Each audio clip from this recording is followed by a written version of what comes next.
أولئك المقربون في جنات النعيم ثلة من الأولين وقليل من الآخرين على سرر موزونة متكئين عليها متقابلين يطوف عليهم ولدان مخلدون بأكواب وأباريق وكأس من معين لا يصدعون عنها ولا ينزفون وفاكهة مما يتخيرون ولحم طير مما يشتهون وحور عين كأمثال اللؤلؤ المكنون جزاء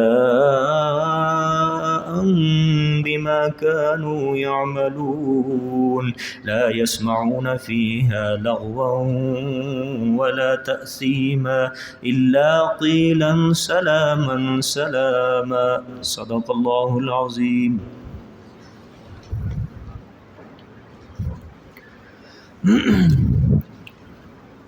گزشتہ آیات میں اللہ پاک نے شروع صورت میں احوال قیامت کو بیان فرمایا کہ قیامت والے دن کے منظر کو اللہ پاک نے بیان فرمایا، پھر اس کے بعد فرمایا وَكُنْتُمْ أَزْوَاجًا ثَلَاثًا کہ قیامت والے دن تم 3 گروہوں میں تقسیم ہو جاؤ گے۔ پہلا گروہ فَأَصْحَابُ الْمَيْمَنَةِ، دوسرا وَأَصْحَابُ الْمَشْأَمَةِ، اور پھر تیسرا وَالسَّابِقُونَ السَّابِقُونَ۔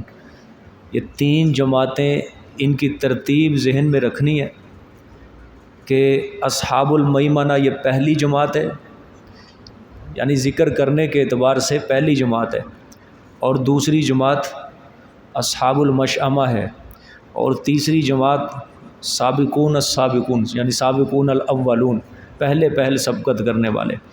اب اولئک المقربون سے تیسری جماعت کا ہی ذکر ہے، ٹھیک ہے، اولئک المقربون سے تیسری جماعت کا ذکر ہے۔ ترجمہ دیکھیں جی، یہ سابقون، اس کا میں نے کل آپ کو بتا دیا تھا کہ سابقون سے مراد کون ہے۔ بعض کہتے ہیں انبیاء ہے، بعض کہتے ہیں کہ جو ہر نیکی کے کام میں سبقت کرنے والے ہیں وہ سابقون الاولون میں شامل ہیں۔ فرمایا والسابقون السابقون، اور سبقت کرنے والے تو سبقت کرنے والے ہیں، یعنی آگے نکل جانے والے تو آگے نکل جانے والے ہیں۔ اولئک المقربون، یہی لوگ ہیں مقرب، یہی لوگ ہیں مقرب یعنی قریب کیے ہوئے اللہ کے۔ فی جنات النعیم، بیچ باغات نعمتوں کے ہوں گے، بیچ نعمتوں والے باغات میں ہوں گے۔ سلۃ من الاولین، انبوہی ہوگی پہلوں سے، وقلیل من الآخرین، اور تھوڑے ہوں گے پچھلوں سے، ٹھیک ہے۔ سلۃ انبوہی مطلب بڑی جماعت، ٹھیک ہے، انبوہی ہوگی پہلوں سے، وقلیل من الآخرین، اور تھوڑے ہوں گے پچھلوں سے، ٹھیک ہے جی۔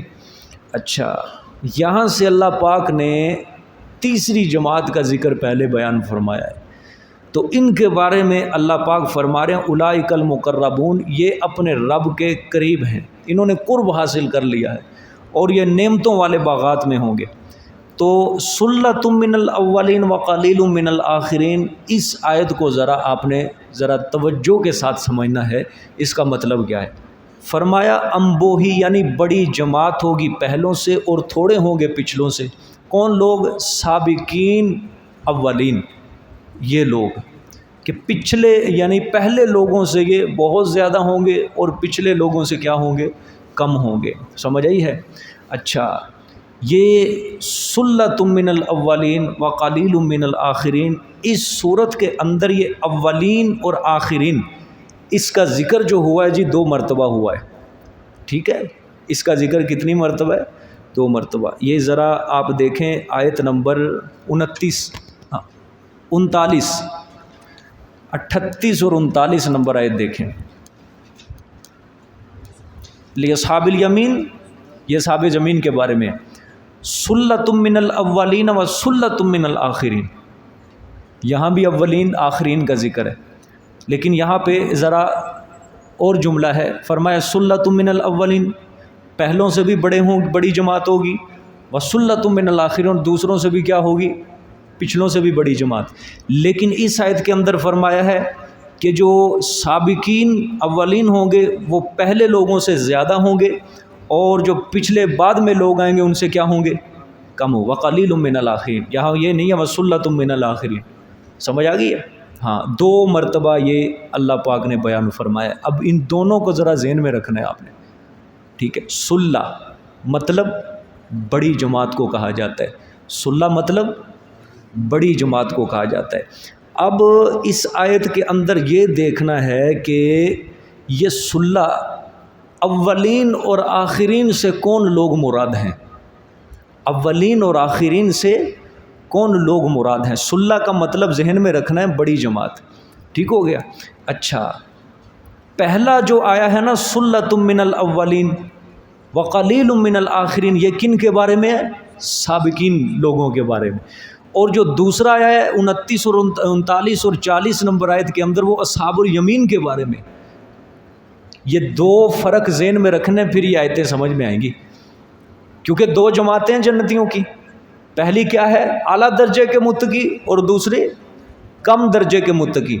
اب جو اعلیٰ درجے کے متقی ہوں گے ان کی اللہ نے تعداد بیان کی یہاں پہ کہ یہ پہلے امتوں سے کیا ہوں گے، بہت زیادہ ہوں گے، اور جو بعد میں آنے والے لوگ ہوں گے ان میں سے یہ کیا ہوں گے، کم ہوں گے۔ اچھا، اصحاب الیمین کے بارے میں فرمایا یہ جماعت ایسی ہے پہلے لوگوں میں سے بھی زیادہ ہوں گے اور دوسروں میں سے بھی زیادہ ہوں گے۔ اتنی بات ذہن میں آ گئی کہ پہلی جو آیت ہے یہ سابقون الاولون کے بارے میں، اور دوسری آیت جو ہے یہ اصحاب الیمین کے بارے میں جو کم درجے کے متقی ہیں، ٹھیک ہے؟ اب اولین اور آخرین کا مطلب سمجھنا ہے، اس سے مراد کیا ہے، اولین اور آخرین سے کون لوگ مراد ہیں، کون لوگ اس کے اندر شامل ہیں، ٹھیک ہو گیا؟ اچھا، اس میں 2 علماء کے قول ہیں، مفسرین کی تعداد تقسیم ہوئی ہے، یہاں پہ 2 جماعتیں ہیں مفسرین کی اس آیت کے اندر تفسیر کر رہی ہیں، بہت زبردست دونوں نے تفسیر بیان کی۔ فرمایا یہ جو سلہ ہے، سلہ اولین لوگوں سے مراد کیا ہے؟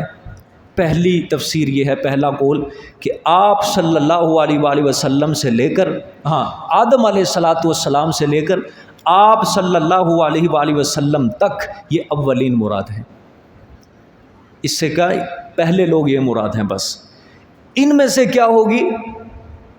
سلہ کیا ہوگی؟ مطلب بڑی جماعت ہوگی جو جنت میں جائے گی، سابقون الاولون، ان میں زیادہ ہوں گے آدم علیہ السلام سے لے کر آپ صلی اللہ علیہ وسلم تک، یہ ہیں اولین، ٹھیک ہے؟ اچھا، پھر آپ صلی اللہ علیہ وسلم کے بعد سے لے کر قیامت تک جتنے لوگ آئیں گے یہ ہیں آخرین۔ ان میں سے سابقون الاولون کیا ہوں گے؟ بولو، کم ہوں گے۔ کیا ہوں گے؟ ہاں، یہ پہلی تفسیر ہے، سمجھ آئی ہے؟ پہلا قول ہے مفسرین کا۔ کیا مطلب؟ اولین اور آخرین سے کیا مطلب ہے؟ تقسیم ہوئے مفسرین کے گروہ۔ پہلا قول ہے آدم علیہ السلام سے لے کر آپ صلی اللہ علیہ وآلہ وسلم تک یہ کون لوگ ہیں؟ اولین۔ ان اولین میں متقین اعلیٰ درجے کے کیا ہوں گے؟ زیادہ جنت میں جائیں گے۔ اور پھر آپ صلی اللہ علیہ وسلم کے بعد سے لے کر قیامت تک آنے والے جتنے لوگ ہیں یہ ہیں آخرین میں شامل ہیں۔ ان میں سبقت کرنے والے لوگ کیا ہوں گے؟ کم ہوں گے۔ بات سمجھ میں آ گئی؟ ہاں، یہ اکثر مفسرین نے یہ تفسیر بیان کی ہے۔ تو حضرت عمر بن خطاب رضی اللہ تعالیٰ نے جب یہ آیت سنی نا سلۃ من الاولین وقلیل من الاخرین، تو حضرت نے بڑا تعجب کا اظہار کیا اور آپ صلی اللہ علیہ وسلم سے سوال کیا کہ یا رسول اللہ صلی اللہ علیہ وسلم، پچھلی امتوں کے اندر اس کا مطلب سابقین الاولین زیادہ ہوں گے اور ہمارے اندر سابقین الاولین کم ہوں گے؟ تو آپ صلی اللہ علیہ وآلہ وسلم نے اس کے جواب میں یہ بیان فرمایا، یہ جو تھی نا سلۃ من الاولین و سلۃ من الاخرین، آیت نمبر 39 اور 40 یہ ابھی تک نازل نہیں ہوئی تھی، صرف یہ آیت نازل ہوئی تھی ابھی، سلۃ من الاولین و قلیل من الاخرین، پہلوں سے سابقین اولین زیادہ ہوں گے اور دوسروں سے پچھلے لوگوں سے کم ہوں گے۔ ابھی یہ آیت نہیں نازل ہوئی سلۃ من الاولین و سلۃ من الاخرین، وہ دوسری آیت، ٹھیک ہے؟ 1 سال بعد پھر یہ بھی آیت نازل ہوئی، 39 اور 40 نمبر آیت۔ سلۃ من الاولین و سلۃ من الآخرین، یہ بھی آیت نازل ہوئی۔ پھر آپ صلی اللہ علیہ وآلہ وسلم نے فرمایا اے عمر سنو، اولین سے بھی سلہ یعنی بڑی جماعت مراد ہے۔ سلہ کا مطلب کیا ہے؟ بڑی جماعت مراد ہے۔ آپ صلی اللہ علیہ وسلم نے فرمایا کہ اے عمر سنو، آدم علیہ السلام سے لے کر مجھ تک یہ ایک سلہ ہے، ایک بڑی جماعت ہے، اور پھر میرے بعد سے لے کر قیامت تک یہ کیا ہے؟ یہ ایک سلہ ہے۔ کیا ہے؟ ایک سلہ۔ یہ بھی بڑی جماعت ہے اور وہ بھی کیا ہے؟ بڑی جماعت ہے۔ لیکن پہلے لوگوں سے سابقین اولین کیا ہوں گے؟ زیادہ، اور دوسرے لوگوں سے کیا ہوں گے؟ کم ہوں گے۔ اچھا، یہ آپ صلی اللہ علیہ وسلم نے حضرت عمر کو تسلی دی۔ آپ ذرا غور کریں، اس کے اندر فضیلت ہے، بہت بڑی فضیلت ہے امت محمدیہ کے لیے۔ کس طرح؟ آدم علیہ السلام سے لے کر حضرت محمد صلی اللہ علیہ وسلم تک یہ تو ہوگی ایک بڑی جماعت۔ پھر آپ صلی اللہ علیہ وسلم کے بعد سے لے کر قیامت تک یہ ایک الگ بڑی جماعت ہے۔ اگر سابقہ ساری امتوں میں سے سابقون الاولون زیادہ ہیں، ان میں بڑی تعداد تو ایک انبیاء کی بھی ہے۔ ایک بڑی تعداد کن کی آ جاتی ہے؟ انبیاء کی۔ لیکن آپ صلی اللہ علیہ وسلم کے بعد سے لے کر قیامت تک یہ ایک سلہ، ایک بڑی جماعت ہے۔ اس میں سے اگر کم بھی ہوں تو پھر غم کرنے کی کوئی بات ہی نہیں ہے۔ نہیں سمجھے بھئی؟ کہاں ایک امت اور کہاں سابقہ ساری امتیں، کم و بیش 1,24,000 انبیاء تو ہیں نا، کہاں وہ ایک جماعت اور کہاں یہ ایک جماعت۔ اگر ان میں سے تھوڑے بھی ہیں سابقون الاولون تب بھی ان کے لیے کیا ہے؟ فضیلت کی بات ہے۔ اور پچھلی سابقہ امتیں ساری ملا کر آپ صلی اللہ علیہ وسلم نے فرمایا یہ ایک اولین ہے، بس یہ پہلے لوگوں کے اندر شامل۔ ان میں سے اگر سابقون الاولون کی تعداد زیادہ بھی ہے تو زیادہ تعداد میں تو انبیاء علیہ السلام زیادہ ہیں ان کے اندر، تو ان کا مقابلہ تو کوئی بھی نہیں کر سکتا۔ ٹھیک ہو گیا؟ تو وہ ہوں گے الگ۔ تو لیکن سابقون الاولون جو بعد میں آنے والے ہیں پچھلی امتوں کے اندر، یعنی اس امت کے اندر، اگر اس میں کم بھی ہوں گی سابقین اولین تو پھر غم اور رنجیدہ ہونے کی کوئی بات بھی نہیں ہے۔ یہ بھی کیا ہے؟ فضیلت کی بات ہے بہت بڑی، کہ صرف ایک آخری امت میں سے اتنے زیادہ سابقون الاولون نکل رہے ہیں، اتنی بڑی جماعت نکل رہی ہے۔ سمجھ آ گئی؟ یہ پہلا قول ہے۔ دوسرا قول جو سب سے زیادہ مفسرین نے اختیار کیا اور راجح بھی یہی قول ہے۔ اب یہ سمجھنا ہے، علامہ ابن کثیر رحمۃ اللہ علیہ بھی ادھر ہی گئے ہیں، اس کے علاوہ قرطبی، روح المانی، انہوں نے بھی یہی قول اختیار کیا ہے۔ فرمایا کہ اولین اور آخرین سے مراد اسی امت کے دونوں طبقے ہیں۔ اولین اور آخرین سے مراد اسی امت کے دونوں طبقے ہیں۔ پہلے قول میں کیا تھا؟ اولین اور آخرین سے مراد الگ الگ، یعنی اولین سے مراد وہ آدم علیہ السلام سے لے کر آپ صلی اللہ علیہ وسلم تک۔ لیکن دوسرا قول کیا ہے؟ اولین اور آخرین سے یہی لوگ کیا ہیں؟ اسی امت کے لوگ مراد ہیں، اسی امت کے دونوں طبقے مراد ہیں۔ مثلا آپ صلی اللہ علیہ وسلم کی حدیث ہے خیر القرون کرنی، زمانوں میں سے سب سے بہترین زمانہ میرا زمانہ، پھر میرے بعد، پھر اس کے بعد۔ یہ جو زمانے ہوں گے یہ ہیں اولین لوگوں کے۔ یہ کون لوگ ہیں؟ اولین، اس سے مراد یہ ہے۔ آخرین جو اس قرون اولا کے بعد، یعنی اس بہترین زمانے کے بعد جو لوگ پیدا ہوئے وہ آخرین مراد ہوں گے۔ سمجھ آئی؟ مطلب یہ ہے کہ صحابہ کے اندر، تابعین کے اندر سابقین اولین کی تعداد زیادہ ہوگی، اور جو صحابہ اور تابعین کے بعد لوگ آئے ہیں ان کے اندر سابقین اولین کی تعداد کیا ہوگی؟ کم ہوگی۔ لہٰذا اب بھی اگر جو اپنی زندگی مکمل اللہ اور اس کے رسول کی زندگی کے مطابق گزارے گا، وہ پچھلے لوگوں کے اندر اگرچہ ہے آخرین میں، لیکن وہ سابقین اولین میں کیا ہو جائے گا؟ شمار ہو جائے گا۔ بات سمجھ میں آ گئی ہے جی؟ ہاں، اس کے اوپر چند حدیثیں سنو۔ حضرت ابو بکرہ رضی اللہ تعالیٰ عنہ سے روایت ہے کہ آپ صلی اللہ علیہ وسلم نے فرمایا، اسی آیت کی جب تلاوت فرمائی نا تو آپ صلی اللہ علیہ وآلہ وسلم نے فرمایا کہ یہ جو دونوں جماعتیں ہیں نا، اولین اور آخرین، یہ اسی امت کی جماعتیں ہیں۔ کہ جی اولین آخرین سے مراد کیا ہے؟ اسی امت کے دو طبقے ہیں، کیونکہ قرآن مجید کس کے اوپر نازل ہوا ہے؟ اس امت کے لیے نازل ہوا ہے، لہٰذا مخاطب بھی یہی ہیں، اولین اور آخرین سے مراد بھی یہی ہے۔ فرمایا کہ یہ جو طبقے ہیں اولین اور آخرین، یہ اسی امت کے دو طبقے ہیں۔ پھر ایک اور حدیث ہے، آپ صلی اللہ علیہ وسلم نے فرمایا کہ تم 70 امتوں کا تتمہ ہو۔ تتمہ کا مطلب مکمل پورا ہونا، سابقہ 70 امتوں کا کیا ہو؟ تتمہ ہو، جن میں تم سب سے آخر میں تو آئے ہو لیکن اللہ کے نزدیک تم سب سے افضل ہو۔ اگرچہ تم سب سے آخر میں آئے ہو لیکن اللہ کے نزدیک کیا ہو؟ سب سے افضل ہو۔ اسی طرح آپ صلی اللہ علیہ وسلم نے فرمایا قیامت والے دن اہل جنت کی 120 صفیں ہوں گی، جن میں سے 80 صفیں جو ہوں گی وہ میری امت کی ہوں گی، باقی 40 صفیں جو ہوں گی وہ سابقہ ساری امتوں کی ہوں گی۔ آپ ذرا غور کریں یہاں سے کہ میری اہل جنت کی قیامت والے دن کتنی صفیں؟ 80۔ 40 صفیں کن کی ہوگی؟ وہ پچھلی ساری امتوں کی، ساری آدم علیہ السلام سے لے کر عیسیٰ علیہ السلام تک ساری امتیں ملا کر 40 صفیں ان کی، اور صرف 80 صفیں امت محمدیہ صلی اللہ علیہ وآلہ وسلم کی ہوں گی۔ اللہ پاک ہمیں بھی شامل فرمائے اسی صفوں کے اندر۔ سمجھ آئیے کہ اللہ اکبر، بس یہ اتنا بہت ہے، یہ سمجھ آ گئی جی سب کو بات؟ سلۃ من اللہ۔ دوسری تفسیر جو زیادہ راجح ہے کہ دونوں طبقے اسی امت کے مراد ہیں، زیادہ تکلف کرنے کی ضرورت نہیں ہے کہ آدم علیہ السلام سے لے کر آپ صلی اللہ علیہ وسلم تک اور پھر آپ صلی اللہ علیہ وسلم کے بعد قیامت تک، اس میں تکلف ہے، اس کے بارے میں روایات زیادہ ہیں۔ سمجھ آ گئی ہے کہ نہیں؟ ہاں، اسی امت کے اولین اور آخرین دونوں طبقے اسی امت کے مراد۔ مطلب بس خلاصہ کلام کہ صحابہ کے اندر، تابعین کے اندر سابقون اولون کی تعداد زیادہ ہوگی، کیونکہ وہ ظاہری بات ہے، آپ صلی اللہ علیہ وسلم نے فرمایا بہترین زمانہ ہے۔ پھر آپ صلی اللہ علیہ وسلم کی حدیث ہیں کہ میرے صحابہ کے رستے پر چلو تم جنت پا جاؤ گے۔ سمجھ آئیے، سابقون الاولون تو سارے صحابہ آگے، ٹھیک ہے۔ پھر اس کے بعد تابعین کن کی صحبت میں بیٹھے ہیں؟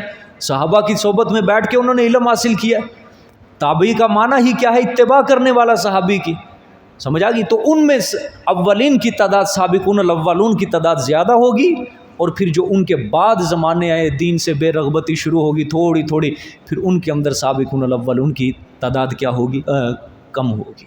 سمجھ آ گئی؟ یہی تفسیر زیادہ راجح ہے۔ آگے دیکھیں جی، اللہ اکبر۔ علی سرر موضونۃ متکئین علیہا متقابلین۔ اب یہ ان کی پھر نعمتوں کا ذکر شروع ہو گیا جی، جنتیوں کی، یہ سابقون الاولون ان کی نعمتوں۔ علی سرر موضونہ، اوپر تختوں کے ہوں گے، سونے کے بنے ہوئے۔ کس کے؟ ہاں، یہی معنی ہے سونے کی۔ موضونہ کا معنی لفظی دیکھو، لال اور یقوت، لال اور اچھا، یہ دونوں کیے گئے ہیں۔ زیادہ اس کا جو معنی شاہ عبد القادر رحمۃ اللہ نے بھی یہ کیا، سونے کی تاروں سے بنے ہوئے، کیونکہ عبداللہ ابن عباس کی بھی حدیث ہے کہ جنتیوں کے جو تخت ہوں گے وہ سونے کی تاروں سے بنے ہوئے وہ تخت ہوں گے، ان کے اوپر وہ بیٹھا کریں۔ پھر اس کے اوپر جو پھر تختوں کے سونے کی تاروں سے بنے ہوئے، پھر اوپر ان تاروں کے اوپر پھر یاقوت اور مرجان موتی لگے ہوئے ہوں گے، یعنی ان تختوں کو سجایا گیا ہوگا۔ تو موزونہ کا معنی کیا ہے؟ تار سے بنے ہوئے، سونے کی تار سے بنے ہوئے، جس میں جگہ جگہ موتی ہوں گے، ٹھیک ہے، یاقوت کے، مرجان کے، چھوٹے بڑے ہر قسم کے موتی اس کے اوپر لگے ہوں گے، کیونکہ اس سے تخت کیا ہوتا ہے؟ سج جاتا ہے۔ ٹھیک ہو گیا؟ ہاں، آگے متقین علیہا متقابلین، سہارا کرنے والے اوپر اس کے، ٹیکوں کے، تختوں کے ساتھ کیا ہوں گے؟ سہارا کرنے والے۔ متقابلین کیفیت کیا ہوگی؟ آمنے سامنے بیٹھنے والے ہوں گے۔ بار بار اللہ قرآن میں جب ذکر کرتا ہے تخت کا، یہی ذکر کرتا ہے، آمنے سامنے بیٹھنے والے، آمنے سامنے بیٹھنے والے۔ مطلب کیا ہے کہ دنیا کے اندر جب کوئی مجلس لگی ہو تو ایک دوسرے کے اندر ہوتی ہے خلش، ایک دوسرے کے دل کے اندر کسی کے لیے کوئی تنگی ہوتی ہے، لہٰذا وہ اس کی طرف منہ کر کے نہیں بیٹھتا۔ تو اللہ نے فرمایا اہل جنت کے اندر تو کسی قسم کی کوئی تنگی، کوئی خلش ہوگی ہی نہیں، لہٰذا وہ جب بھی اپنی مجلس لگا کے بیٹھیں گے تو سب کے منہ ایک دوسرے کی طرف متوجہ ہوں گے۔ سب کے منہ کس کی طرف؟ ایک دوسرے کی طرف۔ اور یہ ویسے بھی مجلس کے آداب میں سے ہے کہ جب اکٹھے مجلس لگی ہوئی ہو تو 2 ساتھی 3 ساتھی الگ اپنی باتیں شروع کر دیں، سمجھ آئی؟ 2 ساتھی اپنی الگ باتیں شروع کر دیں، یہ مجلس کے آداب کے خلاف۔ جب اجتماعی مجلس لگی ہو تو پھر سب ایک دوسرے کی طرف کیا ہوں گے؟ متوجہ ہوں گے۔ اور اجتماعی مجلس جب لگی ہو اور ایک اس میں بیان کرنے والا ہو، خطیب ہو، تب بھی یہ بے ادبی ہے کہ مجلس کے اندر 2 بندے آپس میں باتیں کرنے لگ جائیں، بلکہ وہاں پہ ادب کیا ہوگا کہ سارے اس خطیب کی طرف، اس بیان کرنے والے کی طرف، مقرر کی طرف کیا ہوں گے؟ توجہ رکھیں گے۔ تو جنت کے اندر اللہ نے فرمایا یہ آداب بھی ہوں گے کہ جب اکٹھی مجلس لگی ہوئی ہوگی تو سب کے منہ ایک دوسرے کی طرف کیا ہوں گے؟ متوجہ ہوں گے۔ قرآن پاک میں غالباً سورۃ یونس کے اندر آئی ہے یہ بات، سورۃ اعراف کے اندر بھی یہ بات آئی ہے۔ اللہ نے فرمایا کہ جب اہل جنت کو جنت میں داخل کیا جائے گا تو اگر متقین میں آپس میں ایک دوسرے کے لیے تھوڑی بہت بغض، حسد، اناد، کینہ بھی ہوگا، اللہ فطرتی طور پہ ان سے وہ بغض، حسد، اناد، کینہ نکال دیں گے۔ اس جنت میں اللہ پاک صاف دل کر کے اللہ پاک جنت میں داخل کریں گے۔ سمجھ، انسانی فطرت ہے نا کہ یہ متقی کے اندر اگر بشری تقاضے کے تحت اگر کسی دوسرے کے لیے تھوڑی سی ناراضگی آ گئی ہے تو اللہ پاک قیامت والے دن جب جنت میں اسے داخل کریں گے، اس کے دل سے اس کے مومن بھائی کی وہ جو نفرت تھی، وہ بغض، حسد، وہ سب اس کو نکال دیں گے، پاک کر کے اللہ جنت میں داخل کریں گے۔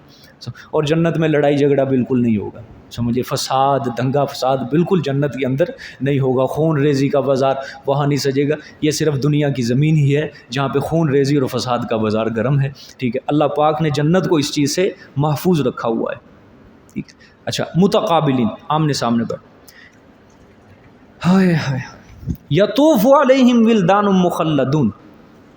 اچھا جی، اب نعمتوں کا ذکر مزید، آئیں گے ان پر لڑکے مخلدون، توجہ، سدا رہنے والے، آئیں گے ان پر لڑکے سدا رہنے والے۔ لڑکے سے مراد غلمان، ٹھیک ہے۔ حور و غلمان یہ دونوں نعمتیں ہیں نا جنت کی، حور الگ ہے نعمت اور غلمان چھوٹے چھوٹے لڑکے، خدام، ٹھیک ہے، وہ جس کو کہہ لو ویٹر، چھوٹے چھوٹے لڑکے ہوں گے، اور ان کی صفت کیا بیان فرمائی ہے؟ مخلدون، سدا رہنے والے۔ مطلب کیا ہے کہ جنت کے، جنتیوں کے جو خدام ہوں گے، یہ بچے جو خادم ہوں گے وہ جنتیوں کے، مخلدون، نہ ان کی عمر چھوٹی ہوگی نہ وہ بڑے ہوں گے، بلکہ اللہ نے جتنی عمر ان کی رکھ دی ہے وہ اتنی عمر کے رہیں گے، نہ بڑھیں گے نہ بوڑھے ہوں گے، نہ ان کی زیادہ عمر چھوٹی ہوگی بلکہ درمیانے ہوں گے، اور اللہ پاک نے حسن و جمال سے بھی ان کو نوازا ہوگا۔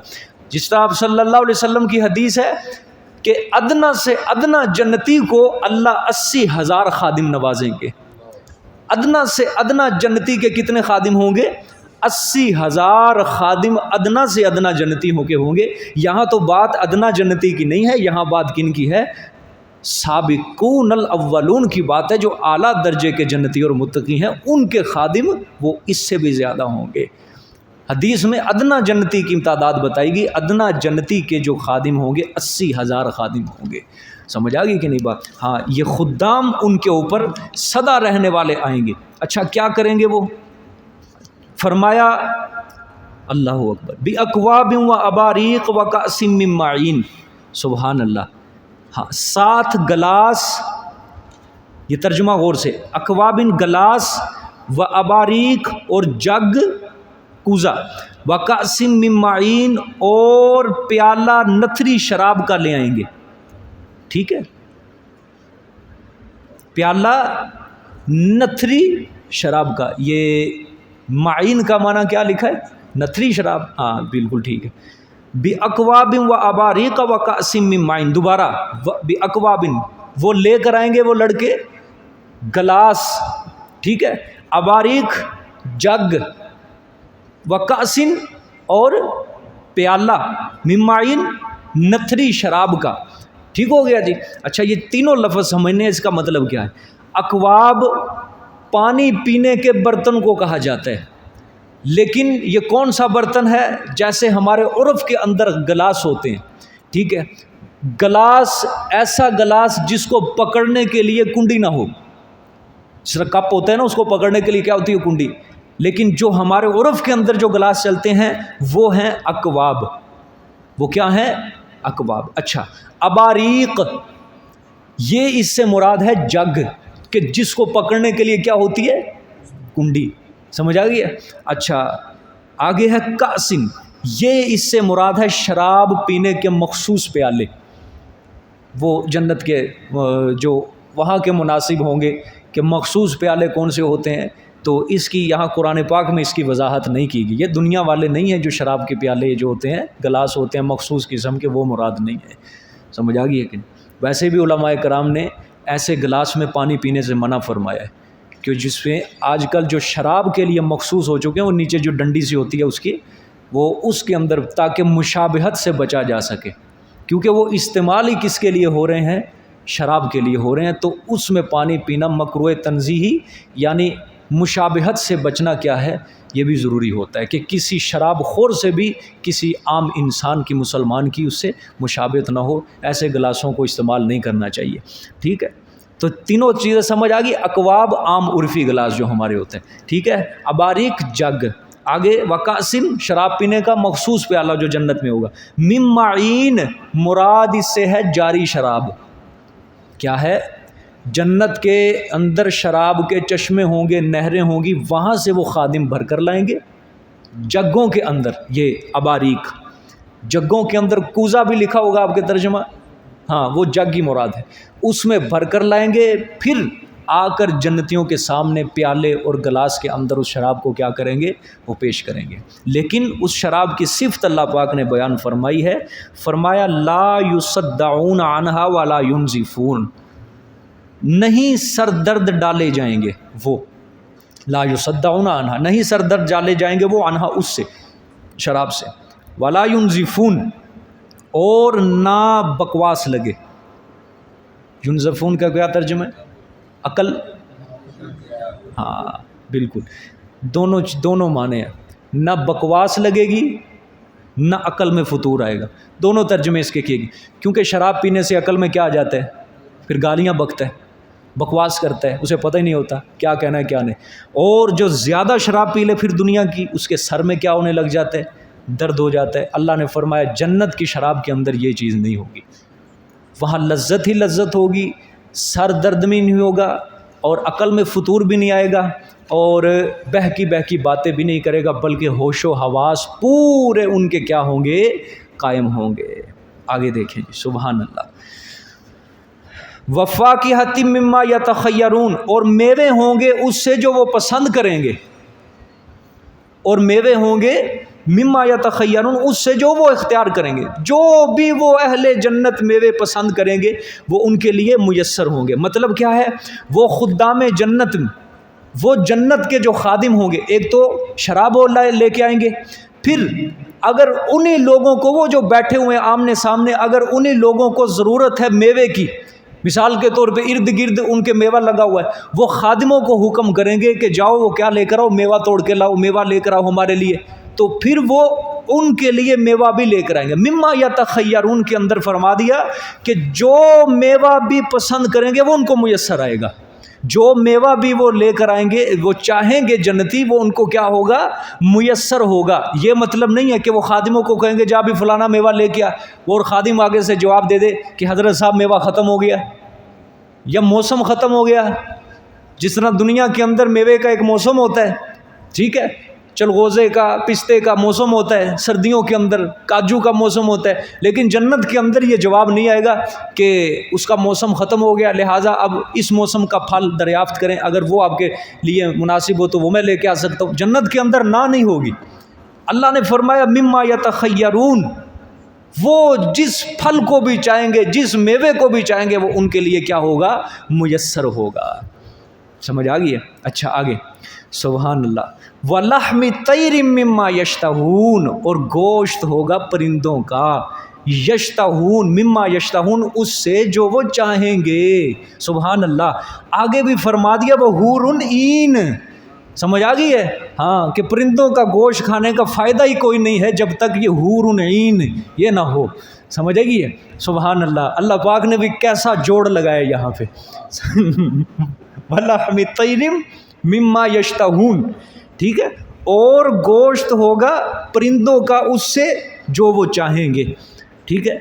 اچھا جی، حدیث ہے حضرت ابو بکر صدیق رضی اللہ تعالی عنہ نے، یہ روایت کرتے ہیں غالباً، آپ صلی اللہ علیہ وسلم نے فرمایا کہ جنتی پرندہ جو ہوگا یہ بختی اونٹ کے برابر ہوگا۔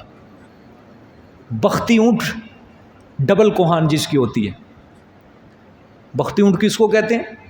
اونٹ کی دو قسمیں ہیں، ایک عربی اور ایک بختیاری۔ عربی اونٹ جس کی ایک کوہان ہوتی ہے، اوپر جو ہڈی ابری ہوئی ہوتی ہے ایک ہوتی، لیکن ایک بختی اونٹ ہوتا ہے، اس کی 2 کوہانیں ہوتی ہیں، سمجھ آ گئی؟ تو آپ صلی اللہ علیہ وآلہ وسلم نے فرمایا وہ جنتی پرندہ جو ہوگا وہ بختی اونٹ کے برابر ہوگا، سمجھ آ گئی؟ اتنا بڑا پرندہ ہوگا، اور وہ جنت کے اندر چرتے ہیں۔ ابو بکر صدیق رضی اللہ تعالیٰ عنہ نے عرض کی یا رسول اللہ وہ پرندے تو پھر بڑے مزے کے اندر ہوں گے، اتنے بڑے بڑے پرندے وہ جنت کے اندر چرتے ہوں گے۔ آپ صلی اللہ علیہ وآلہ وسلم نے فرمایا ابو بکر پریشان نہ ہو، اس پرندے کو کھانے والے وہ اس سے بھی زیادہ ناز و نعم کے اندر ہوں گے، یعنی نعمتوں کے اندر ہوں گے۔ یعنی پرندہ وہ جو چر رہا ہے وہ اتنا نعمت والا نہیں جتنا اس پرندے کو کھانے والا نعمتوں کے اندر ہوگا، یعنی اس کا ذائقہ، ٹھیک ہے، اس کی لذت جو ہوگی، اس کے اندر جو اللہ مسالے ڈال کے دیں گے، ٹھیک ہے، وہ کمال کے ہوں گے کہ وہ کھانے والا جو ہوگا وہ زیادہ نعمتوں کے اندر ہوگا۔ اور پھر آپ صلی اللہ علیہ وسلم نے ساتھ یہ بھی فرمایا کہ ابو بکر مجھے امید ہے کہ تو ان پرندوں کو کھانے والوں میں سے ہی ہے، تو ان پرندوں کو کھائے گا۔ اسی طرح کی پھر ایک اور حدیث ہے، آپ صلی اللہ علیہ وسلم کے سامنے طوبہ کا ذکر کیا گیا، یہ سورۃ یونس کے اندر ہے غالباً، طوبہ کا ذکر کیا گیا۔ تو حضرت ابو بکر صدیق رضی اللہ تعالیٰ عنہ سے دریافت کیا آپ صلی اللہ علیہ وسلم نے کہ تجھے پتہ ہے طوبہ کیا ہے؟ تو ابو بکر صدیق نے عرض کی یا رسول اللہ مجھے نہیں پتہ، اللہ اور اس کا رسول بہتر جانے۔ آپ صلی اللہ علیہ وسلم نے فرمایا یہ جنت کا ایک درخت ہے۔ یہ طوبہ کیا ہے؟ جنت کا ایک درخت ہے۔ فرمایا اس کی لمبائی کا علم اللہ کے سوا کوئی نہیں جانتا، اس درخت کی لمبائی کا علم اللہ کے سوا کوئی نہیں جانتا۔ اور فرمایا اس کی ایک شاخ کے تلے تیز سوار گھوڑے کے اوپر بیٹھ جائے، وہ گھوڑا 70 سال تک چلتا رہے لگاتار دن رات، تب بھی اس ایک شاخ کا سایہ نہیں ختم ہوگا۔ وہ اتنا بڑا وہ درخت ہے، طوبہ درخت۔ فرمایا لمبائی اس کی کتنی ہے اللہ کے سوا نہیں جانتا، صرف ایک شاخ کا تمہیں میں بتا دیتا ہوں، 70 سال تک تیز سوار کوئی آدمی اس کے نیچے سفر کرتا رہے تب بھی اس شاخ کا سفر مکمل نہیں ہوگا، اتنا بڑا وہ درخت ہے جنت کے اندر۔ اور ایک روایت کے اندر یہ بھی آتا ہے کہ یہ اتنا بڑا درخت ہے، ہر جنتی کے محل کے اندر اس کی شاخیں پھیلی ہوئی ہیں، ہر جنتی کے محل کے اندر کیا ہے؟ اس طوبہ درخت کی شاخیں پھیلی ہوئی ہے، سمجھ آئی ہے؟ اور آپ صلی اللہ علیہ وسلم نے فرمایا اس کے پتے بھی بڑے چوڑے چوڑے ہیں۔ فرمایا اتنے چوڑے کہ بختی جو پرندہ، ابھی جنت کا جو پرندہ ہوگا وہ بختی اونٹ جتنا ہوگا، وہ پرندے اس کے پتوں پر آ کے بیٹھ کے اپنا چارہ، اپنا دانہ پانی کھا کے جایا کریں گے۔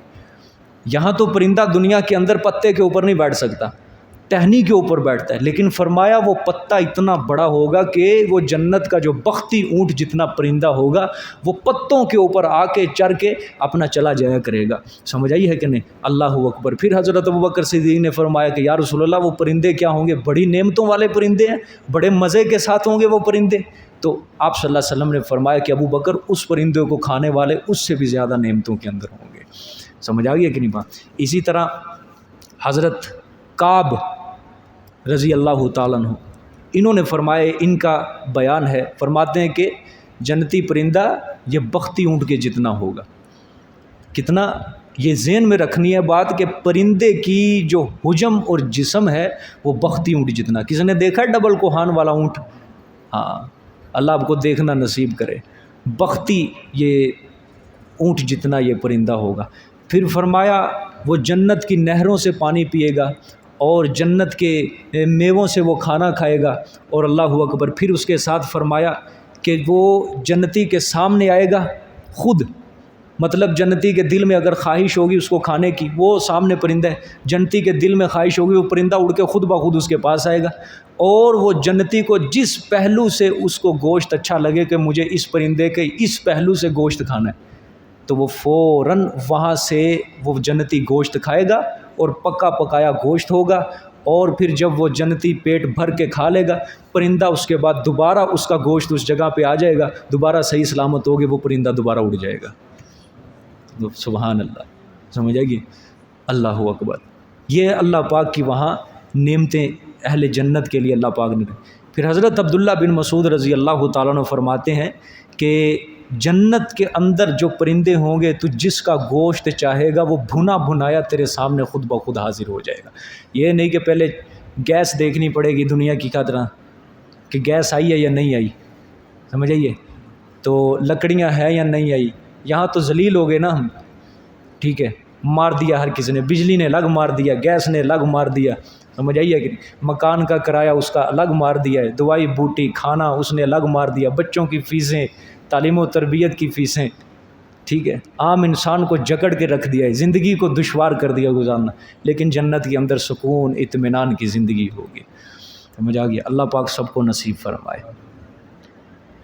آگے دیکھیں جی, فرمایا وحور عین, اور حوریں ہوں گی موٹی موٹی آنکھوں والی, حوریں ہوں گی موٹی موٹی آنکھوں والی.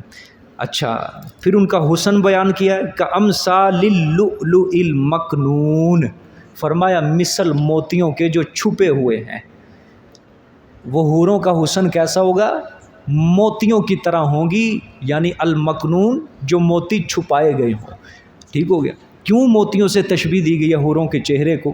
یہ اللہ نے فرمایا جنت میں ان کے لیے ایسی ایسی عورتیں ہوں گی کہ جن کی آنکھیں سیاہ اور موٹی موٹی آنکھوں والی ہوں گی, اور ان کا جو حسن ہوگا جس طرح ایک ہیرے کو, ایک قیمتی موتی کو چھپا کر رکھا جاتا ہے, اس طرح وہ جنت کی حوریں ہوں گی. جس طرح سورۃ رحمان کے اندر میں اس کی تفصیل کر کے آیا ہوں, فیہن خیرات حسان وحور مقصورات فی الخیام, کہ وہ خیموں کے اندر کیا ہوں گی؟ حوریں بند ہوں گی. یہ یہاں بھی وہی چیز, کا امثال اللؤلؤ المکنون, جس طرح موتی کو چھپایا جاتا ہے کہ اس کو کوئی مٹی نہ لگے, کوئی چھوئے نہ, ہاتھ نہ لگے, تو اللہ نے فرمایا جنت کی عورتوں کو ہم نے اس طرح کا حسن دیا ہوا ہے, صاف شفاف پتھروں کی طرح وہ کیا ہوں گی؟ ان کا حسن و جمال ہوگا. ٹھیک ہے, گرد و غبار سے اللہ پاک نے ان حوروں کی کیا کی ہوئی ہے؟ حفاظت کی ہوئی ہے.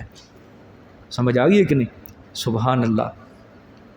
کہ موتی جس طرح دنیا کے اندر انسان ایک ہیرے کی حفاظت کرتا ہے, موتی کی حفاظت کرتا ہے, اس طرح اللہ پاک نے ان کو کیا کیا ہوا ہے؟ اہل جنت کے لیے چھپا کر رکھا ہوا ہے. سمجھ آ گئی ہے؟ اللہ اکبر.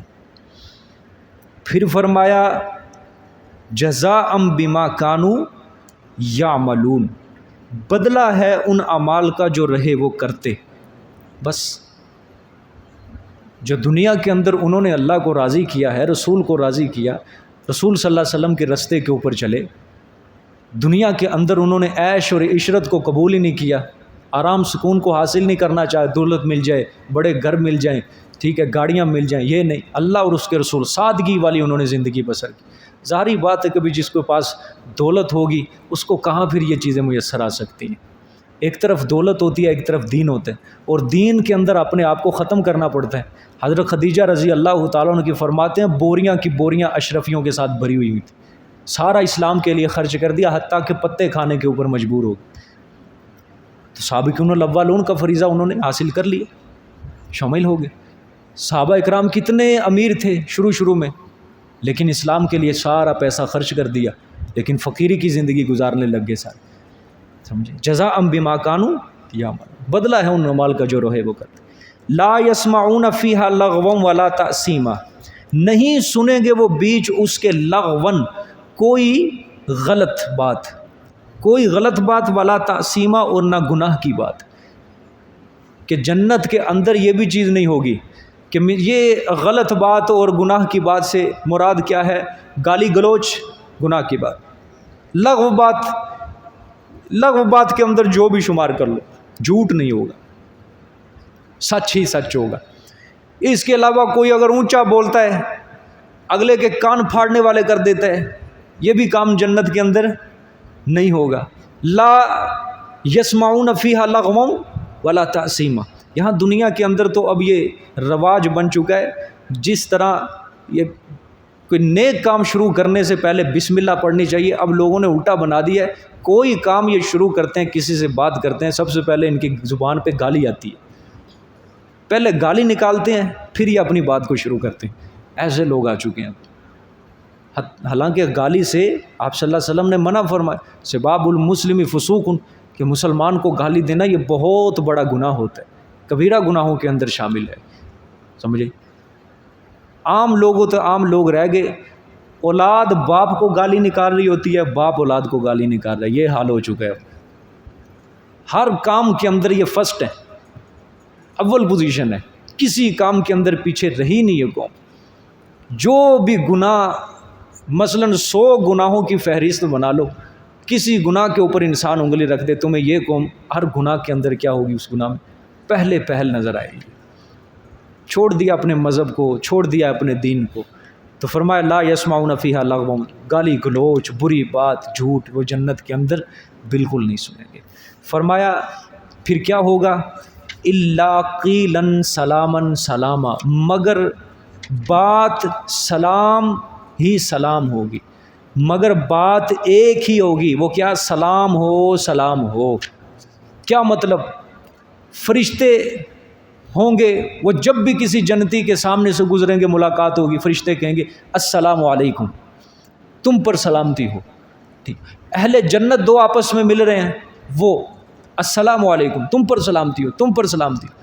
اللہ تعالیٰ جب اپنا دیدار کروانے لگے تو جو ہی پردے پیچھے ہٹیں گے سارے عالم غیب کے، تو فوراً اللہ کہیں گے جنتیوں کو السلام علیکم، تم پر سلامتی ہو، تم پر سلامتی ہو۔ یعنی جنت کے اندر یہ عام فضا ہوگی، یہ عام فضا کہ ہر کسی کی بات کا شروع تم پر سلامتی۔ دو جنتی آپس میں ملاقات کر رہے ہیں، جب ملاقات کے شروع میں بھی السلام علیکم، بعد میں سلامتی ہو سلامتی، فرشتے مل رہے ہیں سلامتی ہو تم پر۔ جس طرح اہل جنت کو جب جنت میں داخل کیا جائے گا نا، ابھی جنت کے باہر ہی ہوں گے، تو وہاں کا اللہ تعالیٰ منظر سورۃ زمر کے آخر میں بیان کرتے ہیں سلام علیکم طبتم فادخلوها خالدین، کہ سلامتیاں ہوں تم پر، تم پاک رہے دنیا کے اندر، فادخلوها خالدین، اب داخل ہو جائے اس میں ہمیشہ رہنے والے۔ یعنی شروع سے ہی ابھی داخل ہوتے وقت ہی ان کے اوپر کیا ہو جائیں گے، سلام شروع ہو جائیں گے جنتیوں کے اوپر۔ پھر جنت میں جا کے ملاقات کر رہے ہیں، ادھر ادھر جا رہے ہیں، سلامتیاں ہی سلامتیاں۔ اللہ پاک جب اہل جنت سے ملاقات کریں گے، سلامتیاں ہی سلامتیاں ان کے اوپر ہوں گی، مگر بات ہوگی سلام ہو سلام ہو۔ جزاک اللہ جی، صدق اللہ العظیم۔ آگے دوسری جماعت کا ذکر ہے وہ انشاءاللہ کل۔